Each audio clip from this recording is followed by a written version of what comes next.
Iraq, and even if and when you see that the U.S. president doesn't really seem to be interested in having him next to him, that tells a lot. I think there's a body language in that section, in that footage, that really speaks volume about what's going on.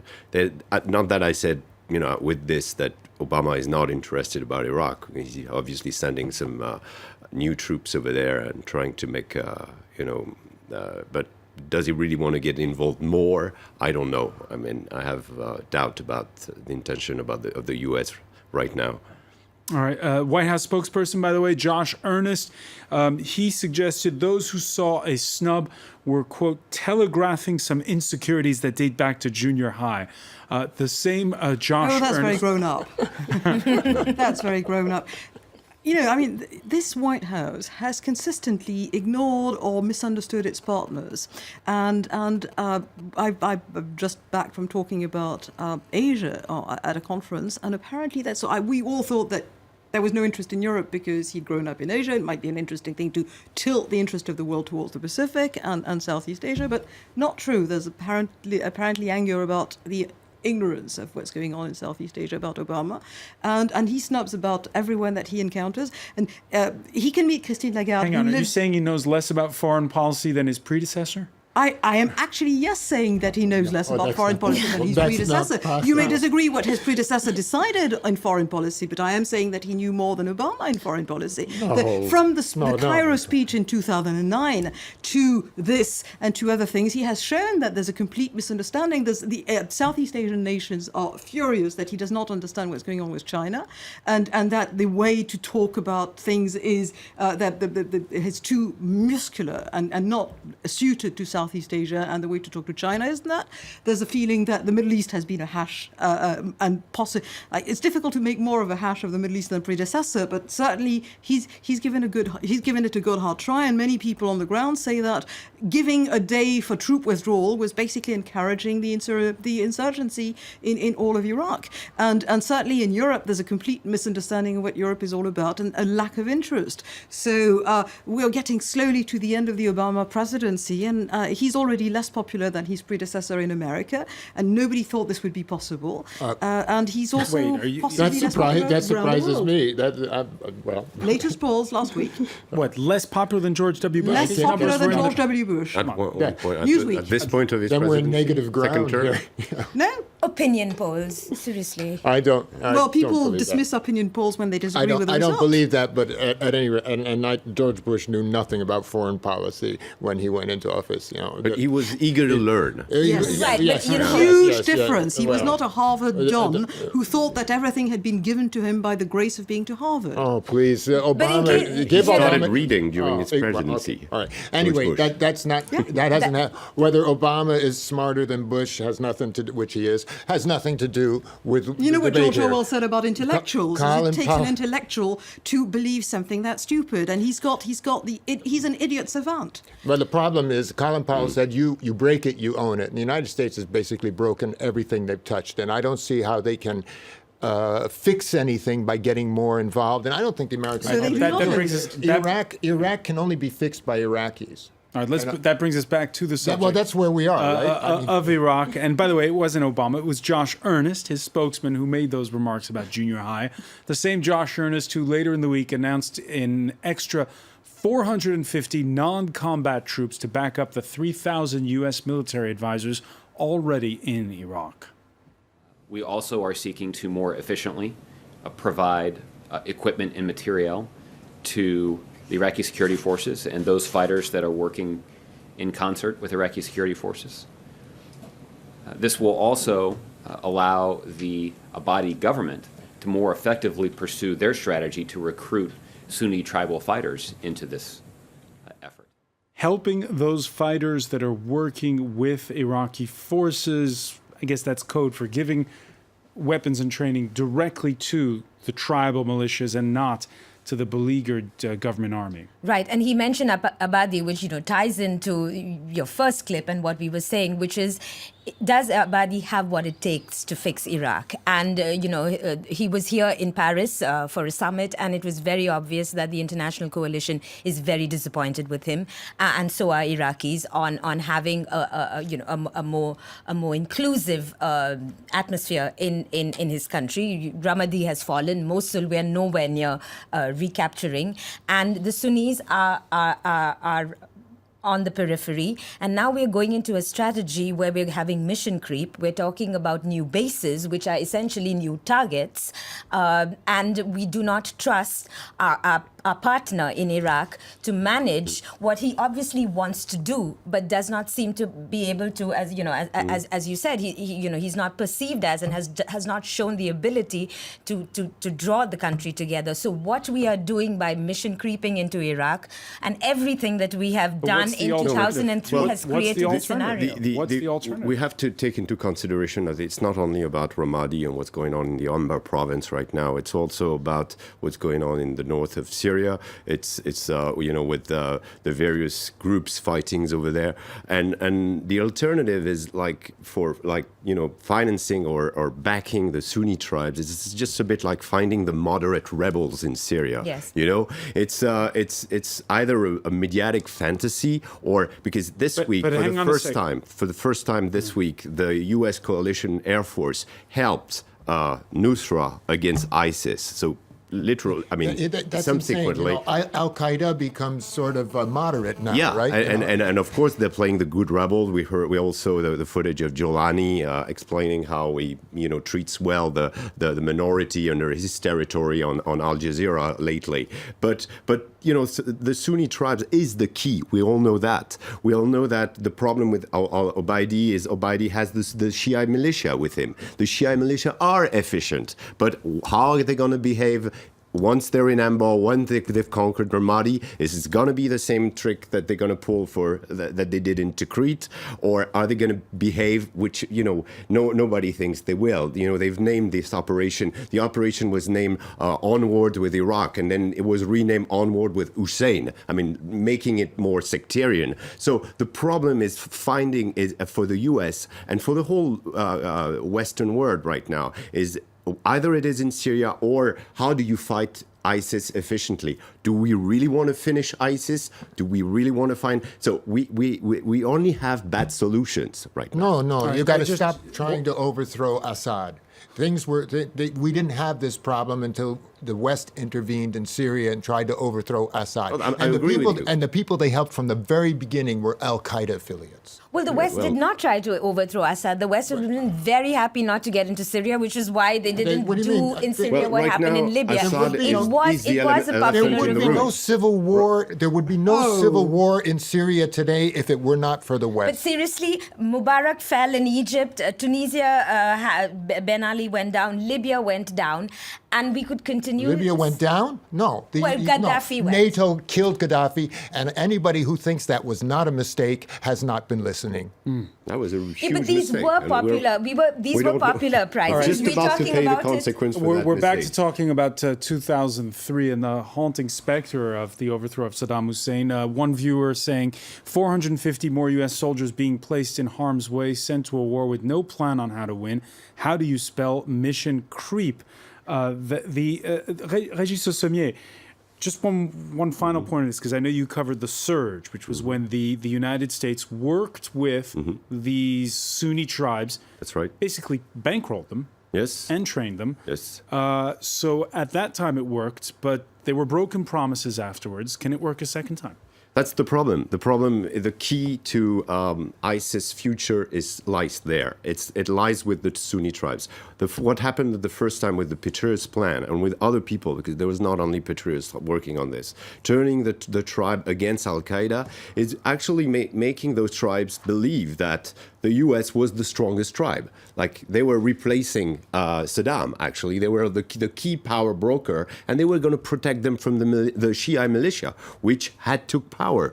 We must remember that what happened with the debassification program held by Paul Bremer is about 200,000 soldiers came back to their home with no pay, no paychecks, only their weapons. That started the insurgency right there in Iraq. In 2005 followed the election that George Bush pushed forward as a symbol of democracy. During those elections, the Shia got the power because the Sunni decided not to go to the polls. So those two elements created the situation of giving literally Iraq to a Shia power, and which could have been worked out, consistently, but the problem lies now with Maliki, who was the U.S. man in the place, and he decided to play the sectarian card instead of trying to gather the Sunni. The work had been done in 2008. The Petraeus doctrine worked with there. The Sunni tribe decided they were allowed to keep their weapon, to have their security in their neighborhood.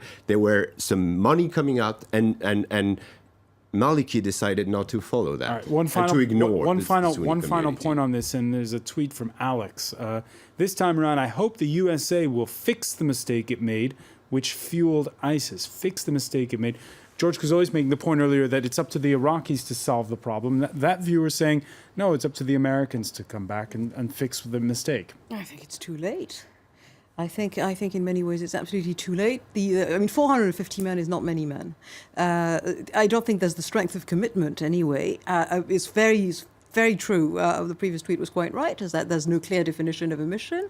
And again, it's a question of timing. There were things that you could do 6-7 years ago that you can't do today. So I don't know how it can be fixed. There's one element of hope, I think, yes, is how ISIS is going to handle its population. If ISIS goes the same way Al-Qaeda in Iraq did in 2008, the Sunni population will turn against them. As of now, they've done their best, threatening everybody. Now, yes. Can they handle an administration? Can they behave as a state? They claim to be a state. They've issued some license for cars, for fishing, for everything. They believe. And we hear about the horrors. Can they actually manage that 8 million people? But we also know that in some areas in Syria and Iraq, people were actually not so displeased to see them coming in. We find them perfectly every horrible. Time there's a Sunni population in Iraq, they're pleased to have ISIS because ISIS is their protector. As Al-Qaeda was their protector. But they don't have the Shiites against. But they do not have Shiites. the training. Same thing in Syria. Every time they are there's a Sunni Shia, but the community, people who they get a hold on it. The people who do this very well are Hezbollah, and are they as able as Hezbollah to run a state? And I don't think they are. And one fundamental mistake which we are making, and we are being spun, is that ISIS can be crushed. Constantly coming out of Washington, was like how durable it is. It is very durable.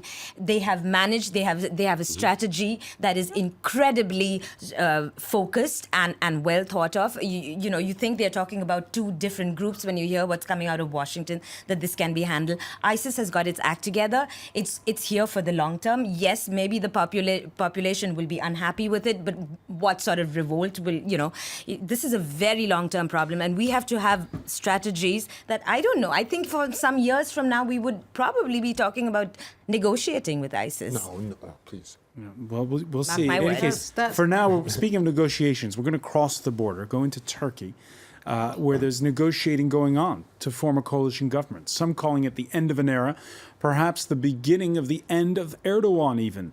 Turkey's president suffering his first electoral setback since coming to power in 2002. Now, for 4 days, after a general election where his AKP failed to garner a supermajority, Recep Tayep Erdogan stayed silent. A silence broken on Thursday. All parties should leave their egos aside and form a new government as soon as possible within the constitutional process. And this process should continue with an understanding that continuity is a must for the state. Has he been humbled? Has he been humbled? He's been humbled, but he's sly. He is playing a couple of cards there. Can't we all just get along? And so we forget the Erdogan who built his palace, who fired judges who were investigating corruption, who beat up demonstrators in Taksim, who jailed the opposition, threatened journalists, and who said that democracy is like a tramway. When you get to your stop, you get off. That Erdogan we have to forget about. This is the new Erdogan. So what does it say about Turkey then? What does it say about Turkey? Modern people. First, it is a largely modern country with extremely it's very interesting that the process, first of all, nobody disputed the process. Nobody said these were faked. So they take the result of the elections as something normal, something that we take for granted in Europe. But they're about the only country in the area, except for Israel, where you can do this.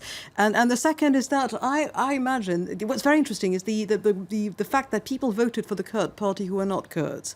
That's a huge there's a huge difference. The Kurds were there. You've got this completely corrupt old guard of opposition to Erdogan, and they were not making progress, even though the Turks realized that Erdogan was going too far, because people remembered how terrible and how corrupt they were. But if you find people who vote in the Kurd party so that they become a kind of equivalent of super transnational SNP in some ways, and who are young people and who are fighting Erdogan with an entirely new. None of them has been in office, so none of them is really corrupt. So there's a possibility of things will happen. The other thing is that civil society in Turkey, the press, the business circles, they're all looking at this and saying, at last. So he's not going to get. But they also see what political Islam is. They also see next door what political Islam can lead to, and the Turks, who are more and more impregnated with Western ideals and Western standards and life and stuff, don't like what they see. Still, we're talking about a party that nonetheless garnered more than 40% of the vote.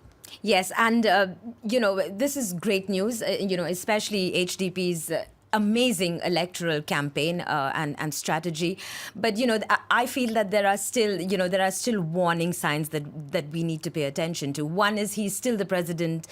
He's got a 4-year term, so he still does enjoy presidential powers. If anything else, Erdogan is a very wily political player.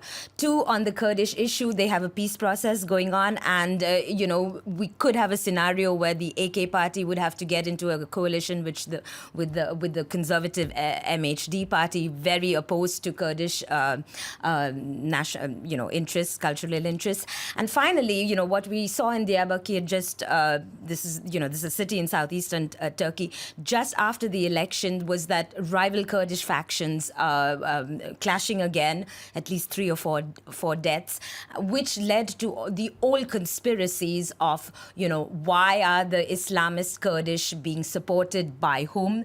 The head of the HDP party basically suggesting that Turkish intelligence is propping up this rivalry to the HDP and the peace process. A lot happening in Turkey that, we need to pay attention to. Still a lot happening there. One final question before we go. When is it okay to be self-deprecating?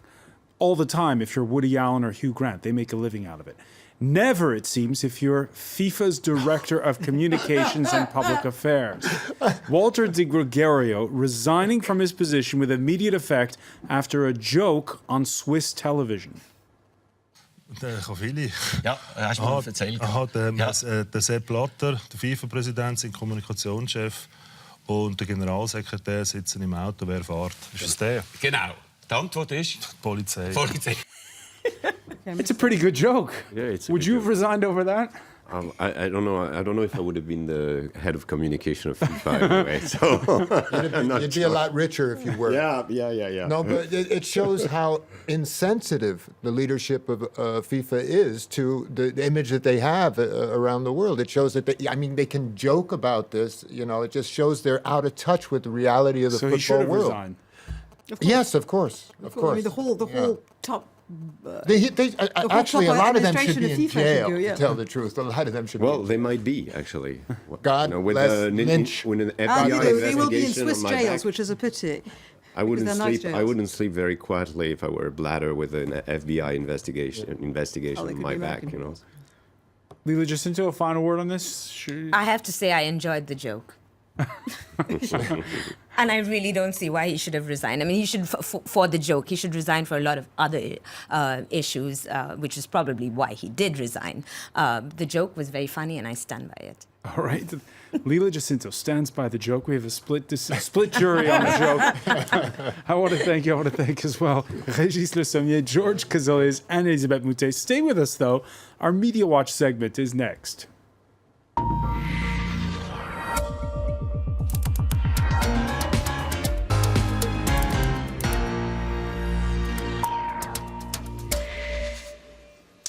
And we say hello to Emma James. Emma, you're following another of our big stories, which is Dominique Strauss-Kahn cleared a second time in court, this time not in New York City, but in the northern French city of Lille. He took part in sex parties, but he was cleared of accessory to a prostitution ring. I know in the newsroom there was a bit of chatter over legal terms of how do you translate them, because there was also talk about it, calling it aggravated pimping. I know, which is a really strange term. You kind of have an image of him with one of those big sticks and a big drink in one hand and, driving one of those big sort of Humvee vehicles or something, which is normally what you think of when you think of pimping. But aggravated pimping is indeed, I think, the accepted term for what he was accused of. Basically, he was accused of procuring prostitutes for these sex parties that they had at hotels, including Lille, the Carlton in Lille. And obviously that is what he's now been cleared of, because the court decided there was no proof that he knew these women were prostitutes. In fact, some of them actually gave evidence saying, we never mentioned it to him. So his idea was that these were just sexually liberated women who were happy to go along with what was happening. And of course, this is the kind of story that really is dream material for cartoonists. There are a great many that I can't show you. I've edited out some of the most. It's a family show, Emma. I know. I'm doing my best. This one's perhaps a little near the knuckle.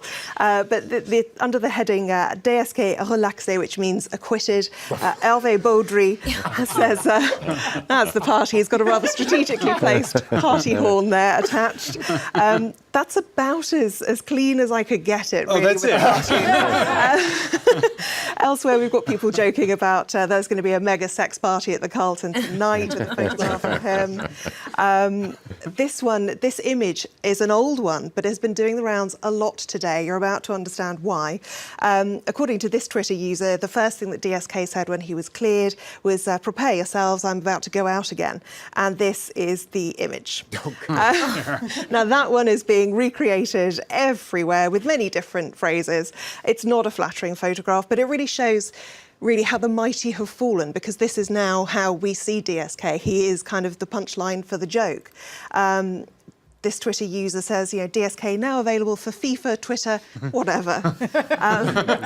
There's another Twitter user who thinks that perhaps his acquittal had something to do with the Je suis DSK campaign. You might not have heard of it. It wasn't particularly well known, but let's take a listen to the spoof video in support of Dominique Strauss-Kahn. I had to do something to show my solidarity, to make my case for how we should live in a free society and be allowed to do what we want, express ourselves, even if it offends people. We have the right to be offensive. Up in a criminal court, be torn apart like a fat, randy butterfly on a wheel. So there you go, fat randy butterfly is how he was depicted in that particular video. Well, joking aside, though, and we were talking about it earlier, on a more serious note, it really has opened in this country a discussion about, he's cleared of wrongdoing, but about predatorial behavior on the part of men. Absolutely, because I think it's fair to say that for one man's libertine, that's another man's sexual adventurer, and that's another man's sexual predator.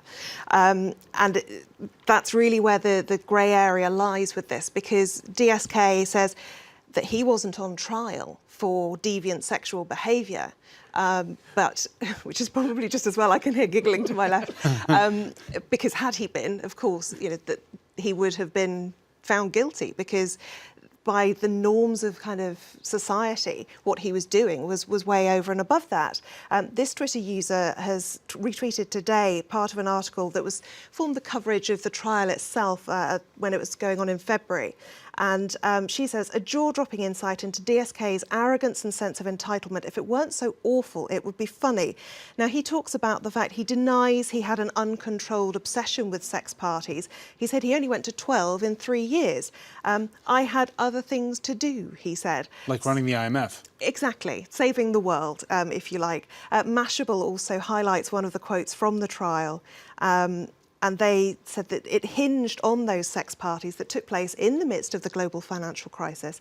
Events Strauss-Kahn described as much-needed recreational sessions. And that really is at the heart of all this, the way that he saw these events and also the way he saw women, because we were given an insight into him, even further into his mind, when we heard from him the actual text messages that he sent, where he referred to women as material and equipment. And it's those kind of things that really have made people sit up and say, what's going on here in France? Should we be looking at the way in which we're handling these things and the way that we look at women? All right, France, perhaps a different place after these scandals. I want to thank you, Emma. James, I want to thank our panel once again. Thank you for being with us here for The World This Week.